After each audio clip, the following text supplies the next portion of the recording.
Okay, Kevin Carey here for JKOwners.com. Got Drew in the house from Poly Performance, Synergy. Drew, thanks for having us down. Yeah, man. no problem. Thanks for coming.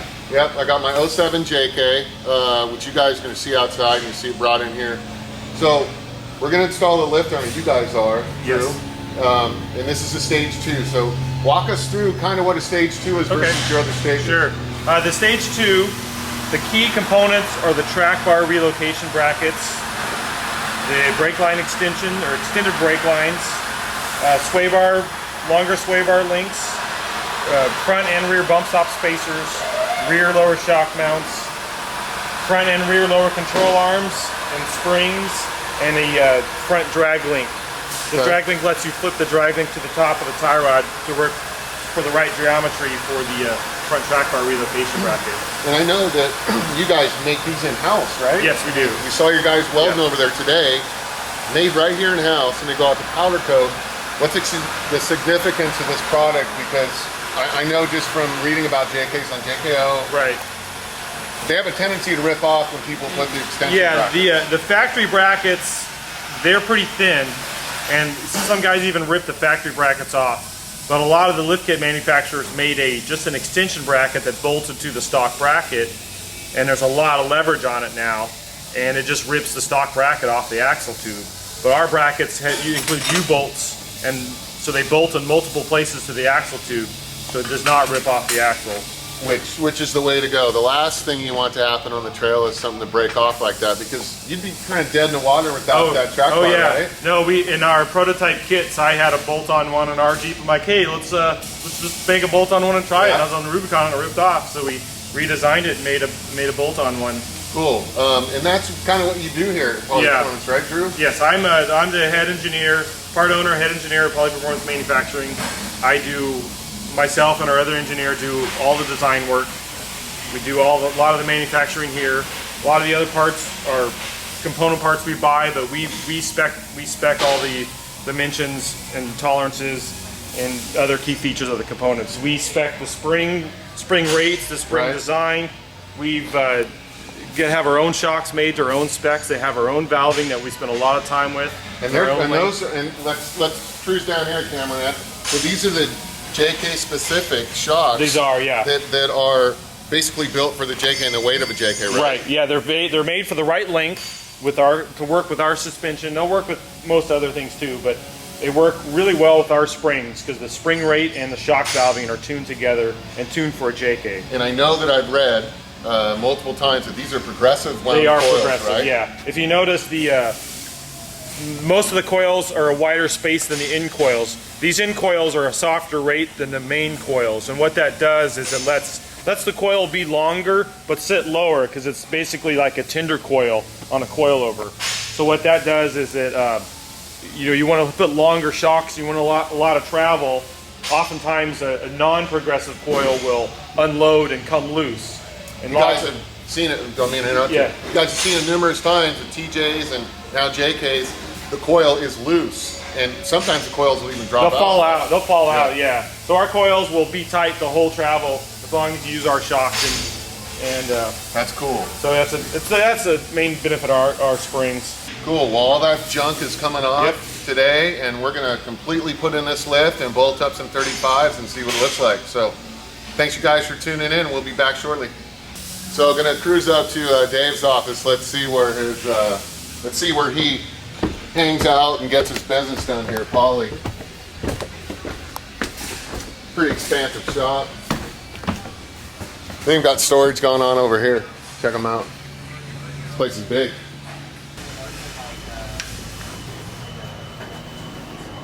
Yeah. So let's say somebody's got one of those Miller generator style Bobcat loaders. It's like a stick. This is them working, right?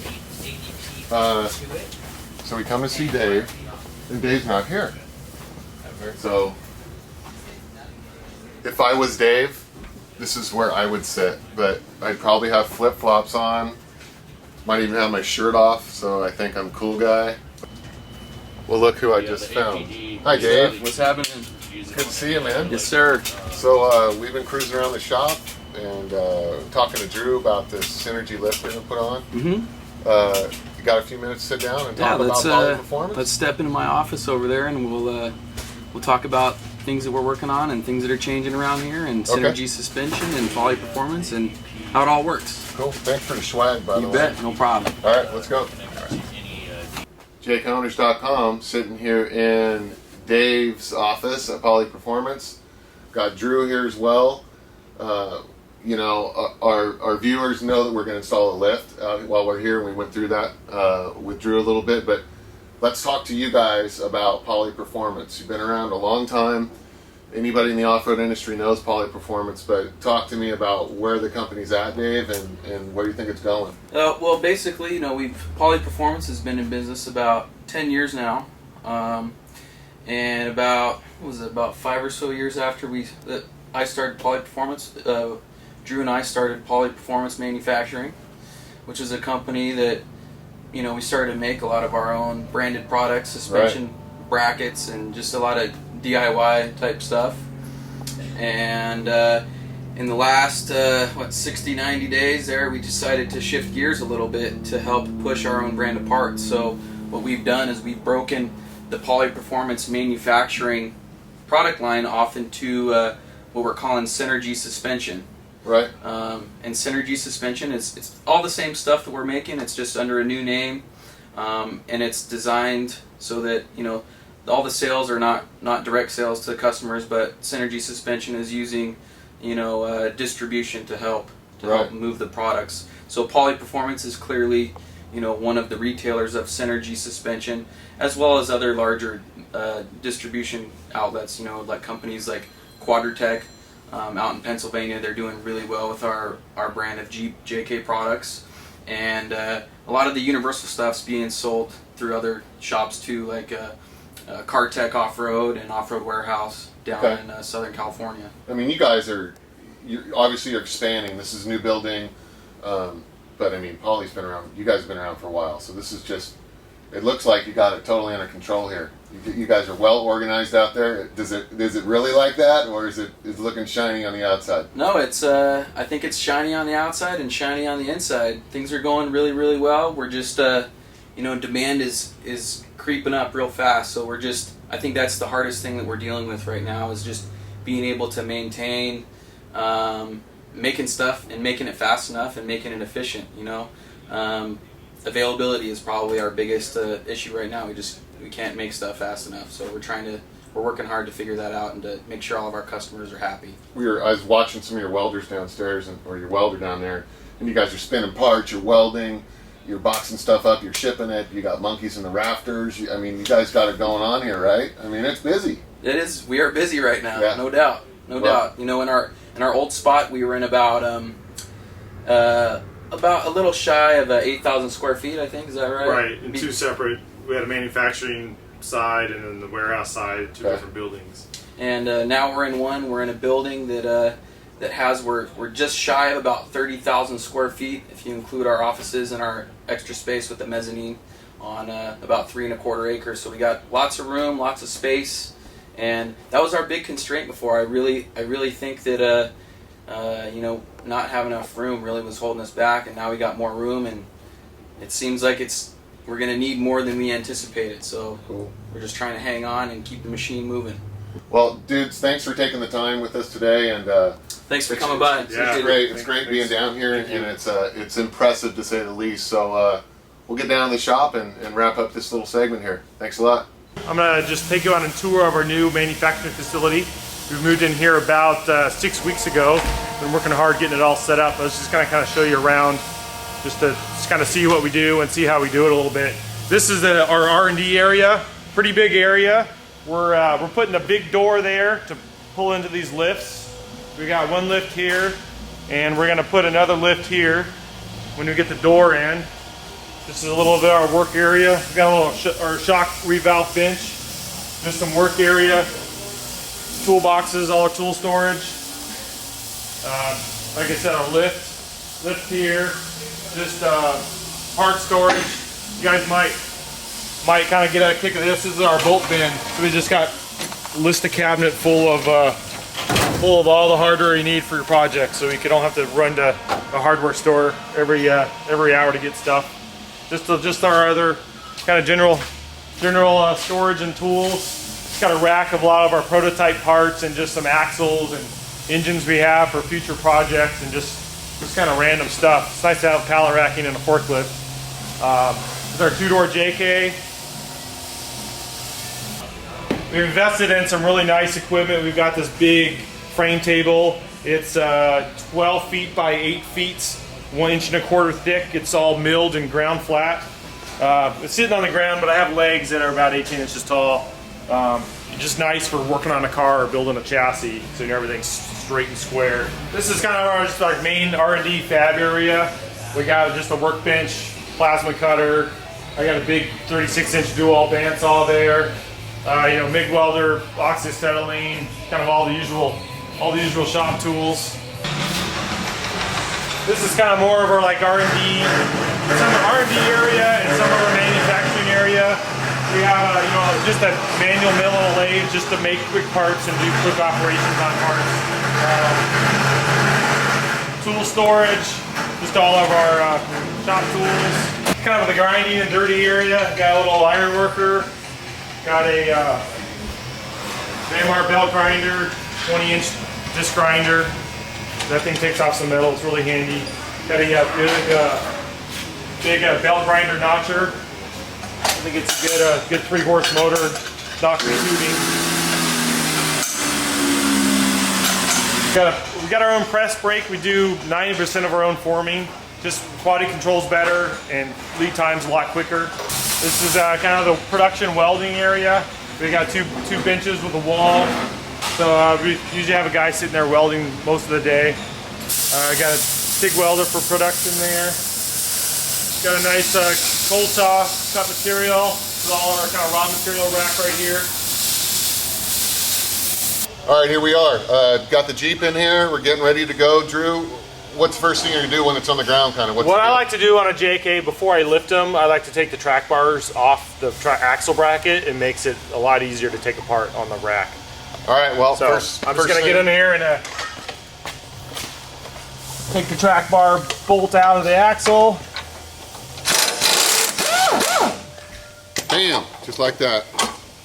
All right, here we are. We've got the Jeep on the rack, Drew, and we're gonna kind of get started here. I'm gonna let him walk you through this stuff, but really this is kind of basic here. You're taking off the shocks, the coils, really the stock links and everything. Right. And if there's any tricks to the trade, this guy knows them. So Rob over there, he's standing there ready at the helm. So I guess let's get to it, huh? Yeah. First thing we're gonna do is, well, like I said, I took the track bars off on the ground. Now we're just gonna take the shocks off, take the coils out, take the sway bar links out, and then we'll start swapping parts, swapping the arms, install the rear track bar relocation bracket, and installing the new parts. Let's touch on this really quick. Is this something an average Joe guy could do at the house? Oh, definitely. Oh, yeah. Okay. Yeah, you can easily do it in your garage or driveway and jack stands. That's important. No welding, no torching. This is a bolt-on part. There's some minor cutting, but if you have a Sawzall, a little bit of drilling, Sawzall and a drill and a grinder. That's money right there for you guys. Your average guy is easily install. It would take us about 4 hours to install this. Your average guy, I mean, I'd give him 6-8 hours. That's money. I mean, if you're gonna buy this kit and put it on your house, you just said it. You can do it at home. So get a partner and get some food and some quality beverages and begin. So we got the sway bar links off, the shocks off. Now we're gonna pull the coils out. So you just gotta lower the axle, enough room to pull these coil springs out. So that's why you're saying that your coils are progressive, whereas other lifts aren't, and that coil will just drop right out. Right, yeah. If this coil, if you had a long shock, this coil is going to come out, and when you droop out, it's going to come loose. Yep. When you come back, it's going to be be off its mount or be crooked, or sometimes even fall out of the vehicle. Okay, there's a emergency brake cable bracket we have to remove. So this is just bolted to the body with these little studs. Just remove that and take it off the cables and throw it away. Obviously, so your axle will droop out enough so we can put in the coils, but you don't need that anymore, huh? Nope. Okay. Okay, so on to the next part, component, whatever, we're taking this thing apart. This is the new link on here for the lower. Tell us about this. This is the lower control arms. We're just going to remove the stock one, just 2 bolts. Comes out and bolt a new one in. Our control arms feature like an OEM type rubber bushing, just to get for road isolation and to give it enough flex to work well off-road.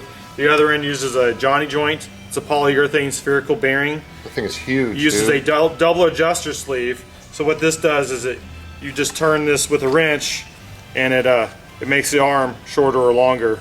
You can clamp it down with a pinch bolt. There's no jam nuts to loosen. Nice, nice. So, these are bent for a little more ground clearance, so they don't hang up at all. So we'll go ahead and bolt these on. Cool. Kind of want to show you the key feature of our suspension kit, the double adjusters. So this is your control arm, and you just get your wrench in here and easily adjust this on the vehicle. And you can get your once you kind of get your desired length, you just tighten this pinch bolt, and it's adjusted. We're back to doing more stuff here. What are we doing now, Drew? We're going to replace the factory brake lines with longer Kevlar lined 4-layer brake lines. Those look pretty tough. Yes. And that's a DOT stamp. They are DOT legal. Awesome. What I like to do first is break this factory brake line loose while the back bracket's still bolted to the frame. Next thing you do is break the branch loose from the caliper. There's 2 little brass or copper washers on this. Don't worry about keeping them. Our brake lines include new ones. Nice, nice. Sometimes they fall off and get lost. You are gonna have to bleed the brakes when you're done with this whole installation. So we put the new banjo washers on here, and we're just gonna install the new brake line. Pretty simple, right? It's just a pain in the butt because you got brake fluid dripping and pouring out everywhere. So the new one goes back in the factory location, and you're going to use the factory bolt to bolt it back to the frame. So basically, tell us what you're doing here, Drew. This is the factory panhard bracket, if you will. Yes. We're going to install our new bolt-on relocation bracket. First thing we got to do is cut off part of the factory one, though. So yeah, basically, it's all in the instructions, pretty clear, but we always like to mark it. You know, draw some lines where you want to cut.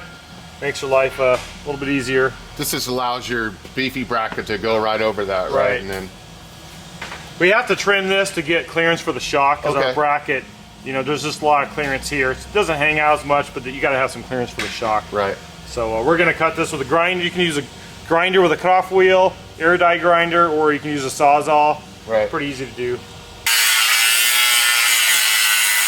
So you can see Rob just cut that off pretty easy. Cutoff wheel up the back, bent it up a little bit. Another cutoff wheel. I mean, that's a cut anybody could make. Well, maybe not camo, but you know what I'm saying. The normal folks. Okay, so this is the bracket for the rear, right, Rob? Yeah, this is our adjustment. This is our Panhard bracket, right? With the cam bolt. Yeah, just cut this stuff off here and then show them how that goes on there, Rob. So it just sits right over it, and just make sure you're clear of the bump pad right there. U-bolt goes in, obviously, over the tube, secure it, but you have to put this on before you put the coil on, right? That's correct. Yeah, you won't be able to reach this nut back here. So some of the axle tubes had a big weld on the front of the tube. This is basically just a straightening bead at the factory. So for the U-bolts go across this bead, sometimes you just need to grind the bead down right where the U-bolt crosses it. Okay, so now we got our track bar bracket trimmed. We've installed our new track bar relocation bracket. It's got U-bolts on each side, as well as a big bolt through the factory bolt. So we're just gonna tighten that stuff down, and the rear track bar bracket's done. A couple things you'll need to do on the JKs. There's extra wires for the speed sensors, and you're gonna have to loosen them from the frame mounts so they're longer, let the axle droop enough when you have the taller springs and longer shocks. So we just pulled this out of the frame. There's a couple things like the brake line, the parking brake, and then the ABS wires you have to do that with. So now we're gonna start installing the rear lower shock relocation brackets. What this allows you to do is move the shocks up and down to match the pinion angle and your shock length, and hopefully you get them high enough you can trim a lot of this bracket off, because this bracket hangs down really low. So first what we do, as I mark this, there's 3 welds on the shock bracket. You're gonna have to completely remove this bracket. So just get a grinding wheel, a grinding disc cutoff wheel, and cut these welds and remove this entire bracket here. Leave the sway bar link bracket installed.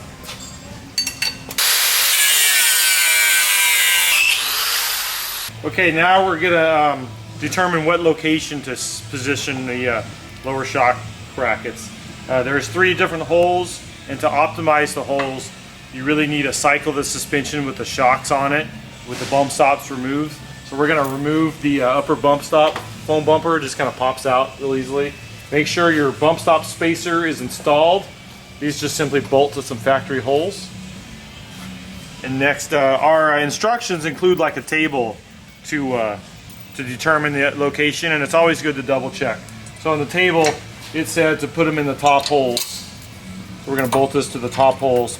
Also, another note is to make sure your control arms are adjusted already, because that's really going to make a difference on the shock location. So we're going to loosely bolt these in here, bolt the shock on, cycle the suspension, and check them. So cool, you just put the shock in, and you were talking about that shock mount earlier, and Right. some adjustment here. Right. So we've got the shock bolted in with no spring, no bump stop extension, and kind of the recommended position from our instructions of the shock bracket. So we're just gonna, you want to get your jack, and you want to jack the suspension so it bottoms out metal to metal on the bump stop and the bump stop cup and the bump stop spacer.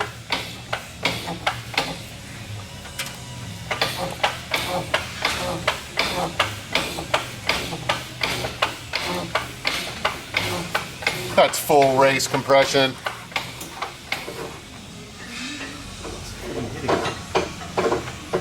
Dude, a panhard hits the muffler.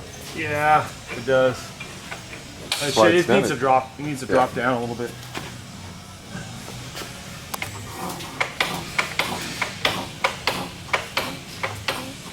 Coming off the rack. Okay, I'm bottomed out pretty hard. Yeah. I think we're good though. That's as low as it'll go. That's as much as it would go because of that. Yeah. Well, it's gotta. Let me drop this.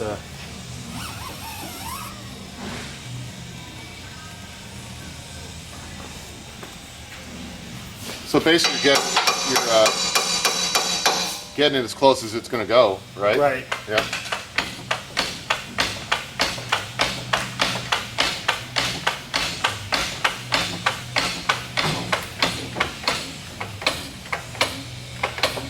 Still on it, yeah.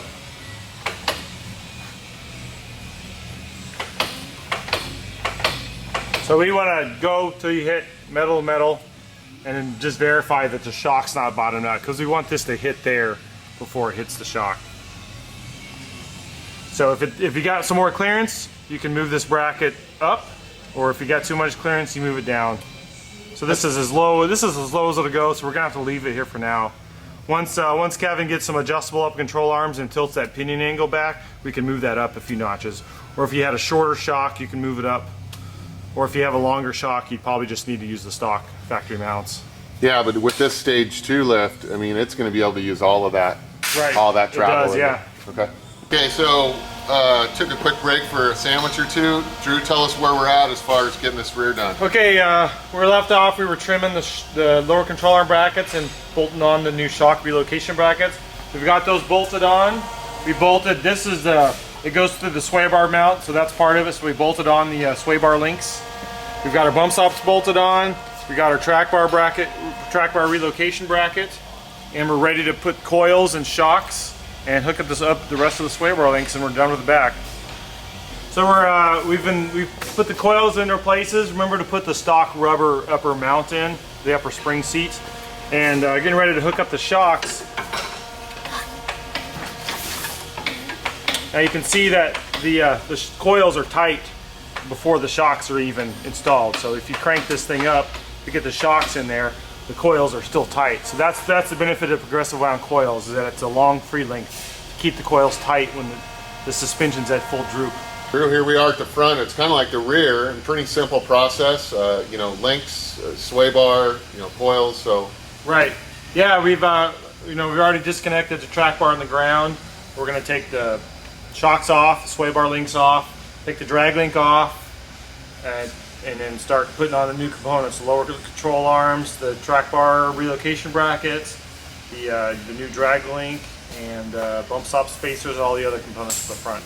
Before we get started on the front, we want to make sure the brake lines and the ABS wires all are free to let the axle droop out as far as we need, because we're going to have to probably pull some of these clips out from the frame and maybe rearrange some of the ABS wiring around the steering right here so we have enough droop so the whole axle can fall out for longer shocks and longer springs. Next step is we got to remove the steering stabilizer. This is kind of low and in the way and often gets damaged, and the new track bar bracket allows you to relocate this to the top of the tie rod. So we're going to disconnect it from the tie rod bracket, leave the bracket connected to the tie rod because it just gets rotated up to the top. Okay, now we need to remove the drag link. A couple of tricks. So you just basically, undo the big nut on here.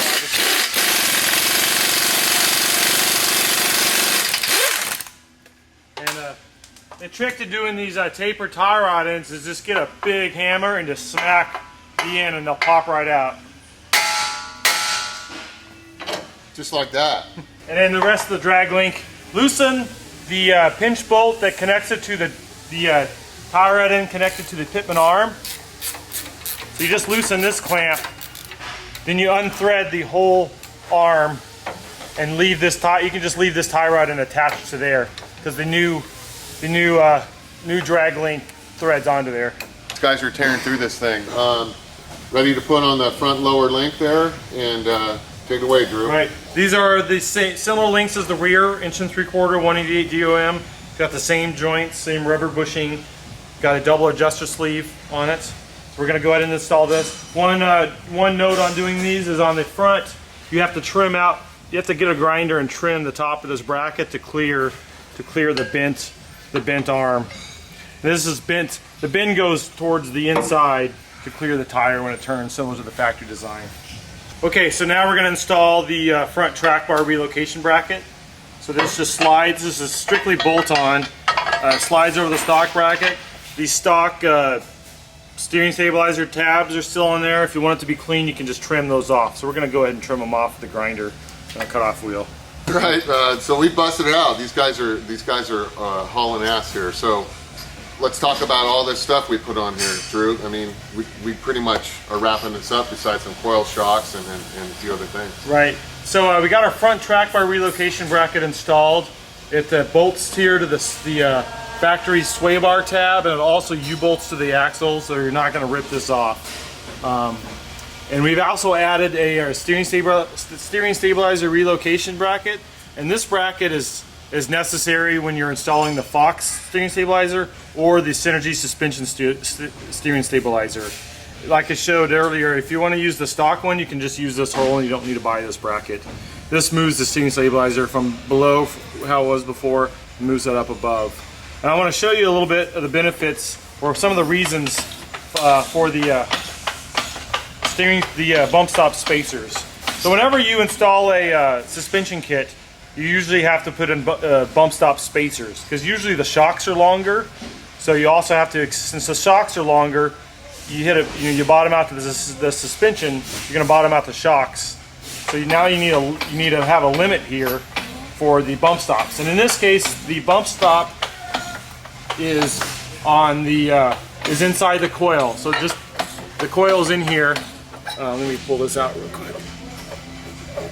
I'll leave that in there. And some people are asking why about bump stop. Yeah. I've seen them on JKO going, hey, it's not important, whatever, but it really is. So you can see we've cycled the suspension almost a full bump, and now the track bar bracket is hitting the frame, and you still have a big distance of bump stop spacer. So we need to add our bump stop spacer so the bump stops bottom out before this bracket hits your frame. And also the shocks are this is also gonna prevent the shocks from bottoming out before the bump stops do. So now we're gonna go ahead and the bump stop spacers are basically you just have to drill a hole in the middle of the bump stop pad, and we'll put these in when we put the coils in. So we're installing the sway bar links, and the factory holes in the sway bar are just a tad small. So we're just gonna run a reamer through them. You can get a 1/2-inch drill bit or a 1/2-inch reamer and just open them up just slightly. Oh, this one works. On the track bar relocation bracket, we ended up using this mount here, so we just have a little relocation bracket for the sway bar to match the other side. And on this kit, we're doing the optional sway bar disconnect kit, which is just a stud with a hole for a pin. And we took the sleeve out of the bushing, so the sway bar bushing will just slide over there. And then when you're not using it, you pull the pin, slide it up, and then put it out of the way. Now we're getting ready to install. We have a bracket here that secures the sway bar when it's up and out of the way. So we just need to mount this onto the frame, and this slides onto there and secures the sway bar when you have it disconnected. So what we have to do is just position this, mark and drill the holes, bolt it on, and then the sway bar is done. Now we're gonna do the tie rod flip, not the tie rod flip, the drag link flip. Since we raised the track bar, we also have to raise the drag link. And the factory drag link went from underneath, and the new Synergy suspension drag link goes from the top. This actually can be used on either way, bottom or top. You just flip it over. So this is a tapered hole, so you have two options on doing that. You can either buy our tapered reamer and ream it from the top, or an easier and almost better solution is to use the tapered adapter. So you just drill this to 7/8 and you insert this split tapered adapter and tighten it, and it works great. Creates a taper. Yes, so it does. Perfect. So we're gonna just drill it and then install the drag link here in a minute. Awesome. We got our steering knuckle drilled. This is our taper adapter. That's gonna go in from the top, and then we can, this is the new Synergy suspension drag link. We're gonna thread this on to the factory tie rod end. So you thread that on so there's about an inch of thread showing. Yeah, that's where the old mark was, right? Yeah, so it's about the same spot. Okay, then the other end, we have a new boot, and just kind of get it through. You don't have to worry about the length now because it's easy adjustable once it's all done. Once we get the kit installed, the tires on, and get the vehicle on the ground, we'll center the steering wheel by turning this. So right up here, going to the brake lines now, just like the rear, right? Right. Yep. Yeah, just like the rear, it's actually the same brake line. We're just going to replace the stock factory rubber line with these new stainless steel Teflon line brake lines. So we're just going to, just like we did the rear, unbolt it from the factory, drain the brake fluid, reinstall it, and leave the brakes when we're done. I think we're like getting ready for a touchdown, dude. Yeah, we're almost done. Got your bump stop spacer, progressive brake coil, so we're close. Yeah. Yeah, we got the top of the shocks mounted, so we just have to lower the axle enough to get the coil and the bump stop spacer in. So we're going to go ahead and do that. Just got to get this dropped out enough to get the coil bump stop. We got to get a little bit more. You got to make sure you put the bump stop spacer in with the coil, otherwise it will not go in. And magically the coil's in. You know what I'm saying? It just popped right in there. No, actually you had to twist it and rock it a little bit, but it's cool. We got it in. It's tall coil. Yeah. So we're right here at the home stretch. Last thing we're putting on is the steering stabilizer pretty much, right Drew? Yes, we are. Yeah. So yeah, this is the Synergy heavy duty steering stabilizer. It's a monotube gas charged steering stabilizer with an internal floating piston. So you have just consistent dampening throughout the travel. We're using our bolt-on relocation bracket here with a track bar. So all I have to do is bolt it on here. And then this is the factory steering stabilizer clamp for the tie rod. So we just have to... It's harder to compress than it looks, isn't it? We have to put this on here. And then we need to find the right, we got to center the steering wheel, center the steering, and we have to put this in mid-travel, then we can bolt it down. So we'll do that once we get on the ground, get it mounted just right. See, kiddies, a clean shop is a safe shop, right Drew? It is. Look at this guy.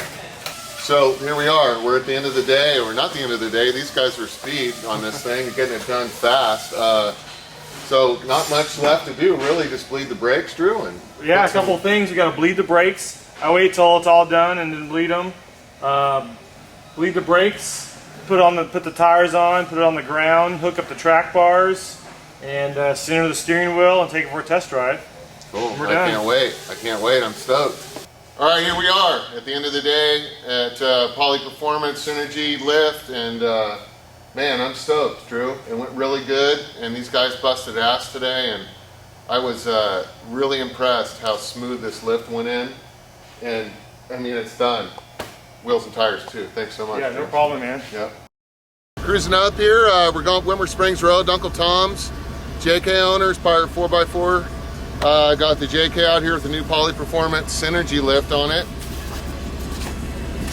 That's what we're talking about. It's working pretty good. So Josh is gonna film me at a full throttle, stock gearing, drift a lot, Ken Block style.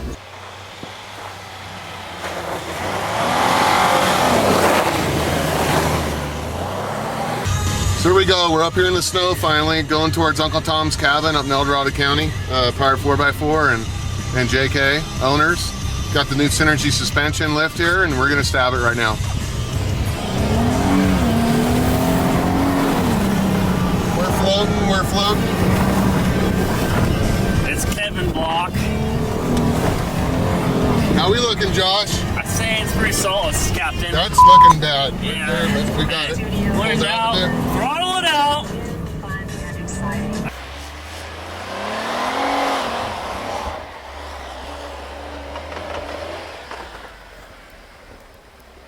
Nice work.